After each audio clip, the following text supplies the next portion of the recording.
It's time to talk about the best laptops at CES 2022. We've got gaming laptops, we've got business laptops, we've got new chips from Intel and AMD, but largely I think it's a story about how laptops and tablets and computers in general are evolving to meet our needs as remote workers, hybrid workers, work from home sometimes workers. There's something for everybody out there.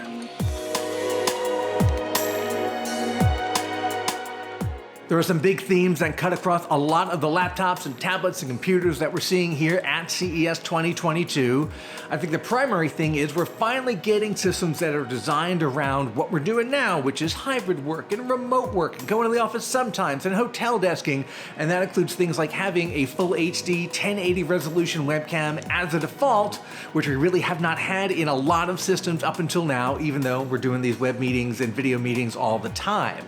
We're also seeing a lot of gaming laptops with AMD chips, a lot of new stuff there. We're seeing a lot of laptops and tablets that have GPUs, whether it's NVIDIA or AMD or the new Intel Arc, that don't really look and feel like gaming laptops. That hardware is getting into a wider range of systems.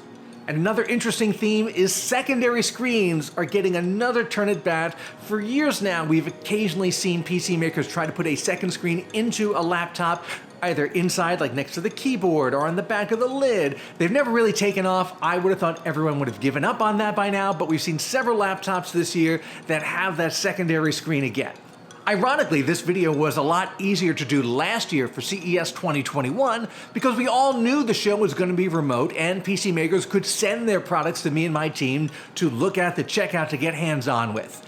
This year for CES 2022, I think the decision was made by a lot of companies and a lot of us not to go to Las Vegas in person kind of late in the game. So our impressions of a lot of these laptops come from the spec sheets, from seeing the companies post their own videos about them and talking to them about them. However, there are some that we did get a chance to go see in person and check out, and that definitely helped us form our opinions. One of the laptops I did get a chance to go see in person was the Dell XPS 13 Plus. Now, the XPS line has always been one of my favorites. It gets a little bit better every year. The 13-inch model is a really good MacBook Air alternative. But this year, Dell decided to make a more premium version they're calling the Plus. Well, what makes it Plus? There are a bunch of design differences. There are some component differences. I think the first thing you're going to notice is the fact that there's no touchpad per se. It's just a big, long piece of glass covering the entire front lip of the laptop. Now, that's not all touchpad. The actual touch-sensitive part goes from kind of the Alt key on this side to the Alt key on this side. You have to develop some muscle memory, I think, over time to figure that out, but I like the look. And the function key row on top has been replaced with a capacitive touch strip that does the function keys and then flips and does the media keys. You might say it's a little bit like the touch bar on MacBook Pros that has been discontinued now. I think that's a legitimate criticism. I think this is a little bit easier to use because there's only two sets of buttons and you don't have to try to figure out what's happening contextually every time. That said, I think they took these out so they could fit higher power components inside. This can support more powerful CPUs than a regular XPS 13 can. And also to keep it thin, they've taken the top layer, the protective layer of glass off the screen, basically reduced one of the layers in kind of the sandwich that makes up the display. Dell says that's not going to affect the ruggedness of it. We're going to have to wait and see, but overall, it's a really nice looking package. There's one weird little caveat about it. It's one of the first laptops I've seen that completely eliminates the headphone jack, which we thought was really scandalous when it happened in phones many years ago, but we got used to it, so maybe we'll get used to it in laptops also.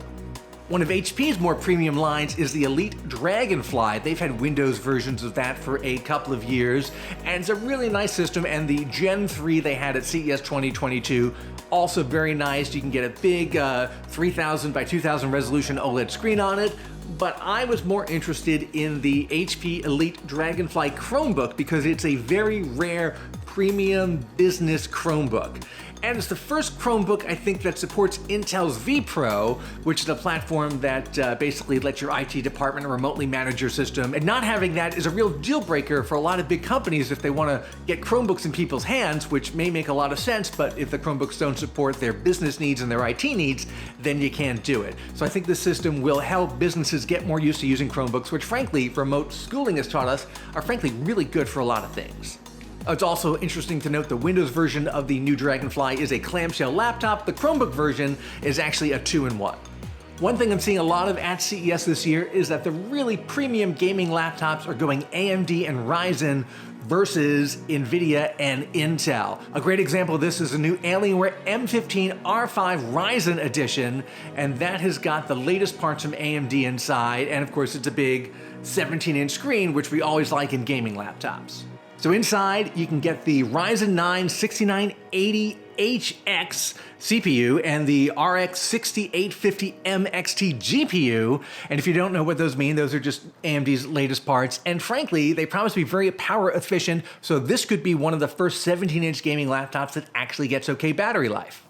But it's not only big screen laptops that are doing interesting things in gaming. We're seeing some more unconventional forms. We've got the Asus Flow Z13, and that is a gaming tablet, a very rare thing. I remember seeing some gaming tablets years and years ago. They didn't really work out. This time, inside this tablet, you can get up to an NVIDIA 3050 Ti GPU, which is frankly pretty good, especially considering it's all packed into that slate form. But you could also add an external GPU box, and Asus makes one of those also. That's where you put a desktop CPU in like the separate box with its own power supply, and then you plug it into your device to get that extra GPU power, and then you can just unplug it and just take the slate part with you when you don't want to carry the whole thing around. Lenovo always has a lot of interesting things for CES. I'm going to be a little bit of a contrarian here and say that our pick for the best thing is not a fancy consumer system or a gaming system. It's actually the Thinkpad Z series. They've got the Z13 and the Z16 13-inch and 16-inch models that are really, really evolved business laptops.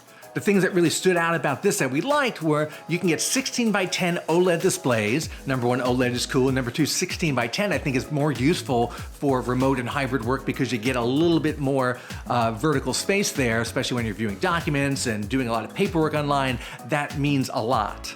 And they've also got those full HD webcams I talk about that are really important to have these days. They've got IR facial recognition, and they've even got haptic touchpads, which gives you a little kind of, force feedback based on how you're using the touchpad. That's something else we're seeing show up in a few systems this year, and I think it's really cool.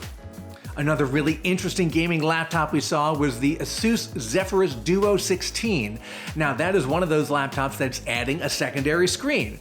That's why it's called the Duo, I guess, because it's got the 16-inch main screen. It's got a long kind of stripped screen below that's 14 inches diagonally, 4K resolution. It's a touch screen, and when you open the lid, that secondary screen moves up into position underneath it. And I guess in games you could move like maps or inventory things onto it, or if you're doing productivity things, you can move certain menus or rough text that you want to copy and paste from down there. There's a bunch of different ways to use it as a secondary display. It's not the first time we've seen this, or even the first time we've seen this from Asus, but this year's model with updated components and a really nice big screen size and a really nice secondary screen size, I think that's really impressive. Those are probably the overall favorites among my team. We did have some honorable mentions though. I'm definitely going to give a nod to the Alienware X14, which is a really thin gaming laptop from Alienware, a new screen size from them. They used to make 13-inch gaming laptops that I always thought were really cool. They don't make those anymore. Now they got a 14-inch, which is kind of the same thing. Its main selling point is that it's 14.5 inches thick, which is, pretty thin. It's a little bit heavy, about 4 pounds, and you can fit up to an NVIDIA RTX 3060 inside. I'm also going to give an honorable mention nod to the Asus Zenbook 17 Fold. We've seen laptops and tablets with folding displays before. A couple of years ago, they were all the rage. Everybody had a prototype. Nothing really came of most of those. This is an ambitious new version of that where it's a 17-inch display, but it's that flexible type of screen, kind of like a Galaxy Fold phone has, so you can fold it over. You can either leave it set up as a big 17-inch screen and put a wireless keyboard in front of it, kind of like a little all-in-one system, or you can fold it over and have an on-screen keyboard on the lower half and a screen on the upper half. It's about a 12.5-inch size laptop if you do it that way. Is it going to be practical? Who knows? I think we haven't worked out all the kinks of folding screens, but the ones I've seen I've liked, and I like the idea of having a really big one. I'm also going to give a nod to two other Lenovo systems, the Yoga 9i, which is really the flagship of the Yoga line. It's got a redesigned hinge with a 360-degree soundbar in it. It's got some new function keys along the side, so you don't have to do the function and hold down a function, the FN button and hold down a function key to do something. And also the 7i, the Yoga 7i, which frankly is not as fancy, but we think is spec for spec the best bang for your buck in this product line right now. And I'm also going to give an honorable mention nod to the Acer Swift X. There's a new 16-inch size. The Swift X has always been, a very thin, very attractive laptop line. I like that this is one of the first laptops we're seeing, maybe even the first, with Intel's new Arc graphics, which is Intel's latest, not quite a discrete GPU, but not integrated graphics, something that's supposed to be a step up. I have not had a chance to test any Arc systems in person yet. I'm really looking forward to it, and having that in a nice 16-inch screen could make this a good laptop that's, an everyday multimedia and work laptop, but can also do some gaming. We're gonna have to wait and see, but I am excited to check it out. So these were some of the most impressive laptops we saw, some based on in-person impressions, some based on reading the specs and looking at videos of them that we saw at CES 2022. I think that we're going to continue to see laptops evolve as we go through this year and we figure out, are we all going back to the office? Are we all going to work from home all the time? Are we going to do kind of half and half? And how do we come up with devices and machines that are going to accommodate those needs and evolve along with us? All right, that's it for the best laptops of CES 2022.